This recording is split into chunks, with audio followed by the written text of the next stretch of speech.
আসসালামু আলাইকুম বন্ধুরা, কেমন আছেন? গুজরাট থেকে সকল বন্ধুকে জানাই এমএন কিচেনে অনেক অনেক স্বাগত। তো আবারও চলে এলাম একটা রান্নার রেসিপি নিয়ে। তার জন্য এখানে একটা দেখুন মিক্সি মেশিন নিয়েছি, তাতে পেঁয়াজ কুচি, টমেটো কুচি, একটা লঙ্কা, 3 চামচ জিরে দিয়ে দিলাম, দিয়ে এটাকে পেস্ট করে নেব।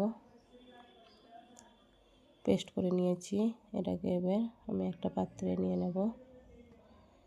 এরপর একটা পেতে নিয়েছি, পেতেটাতে মাছগুলো ঢেলে নেব এবং এগুলোকে ভালো করে ধুয়ে নিয়ে চলে এসেছি। কতটা চর্বি বেরিয়েছে দেখুন। এরপর আমি একটা পাত্রে মাছগুলোকে নিয়ে নিয়েছি, তাতে পরিমাণ মতো লবণ, হলুদ গুঁড়ো এবং সরষের তেল দিয়ে দিলাম, দিয়ে ভালো করে মেখে নেব। ভালো করে মেখে নিয়েছি। এইদিকে আমি ওভেনটা জ্বেলে নিয়েছি, তাতে একটা ফ্রাইং প্যান বসিয়ে দিয়েছি, তেল দিয়ে দিলাম। তেলটা গরম হয়ে গেছে, এরপর মাছগুলোকে একে একে দিয়ে ভালো করে ভেজে নেব। দেখুন মাছগুলোকে দিয়ে দিলাম, এক পিঠ হয়ে গেছে। এরপর আমি উল্টে নেব। দেখুন একটা একটা করে আমি উল্টে নিচ্ছি।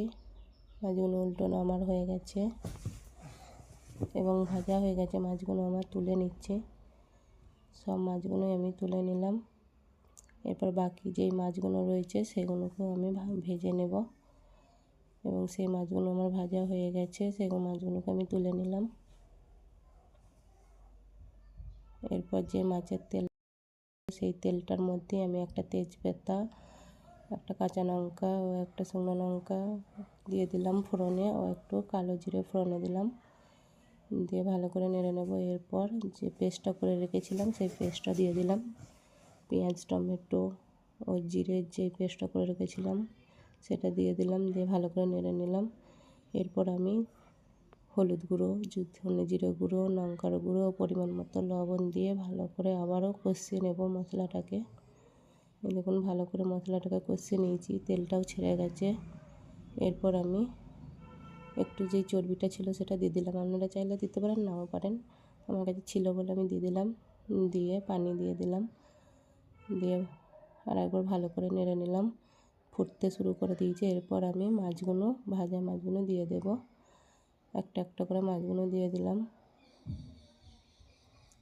এরপর একটু নেড়ে নেব, দিয়ে ঢাকনা দিয়ে দেব। এবার ঢাকনাটা খুলেছি, ফুটতে শুরু করে দিয়েছে। আবার চাপা দিয়ে দিলাম। এই দেখুন রান্নাটা আমার হয়ে গেছে এবং কালারটাও কত সুন্দর এসছে। এরপর আমি একটা পাত্র নেব, এই পাত্রটার মধ্যে ঢেলে নেব এবং ঢেলে নিলাম এবং রান্নাটা আমার হয়ে গেছে। যদি ভালো লাগে লাইক, কমেন্ট ও শেয়ার করবেন। ভালো থাকবেন, দোয়া করবেন। আল্লাহ হাফেজ।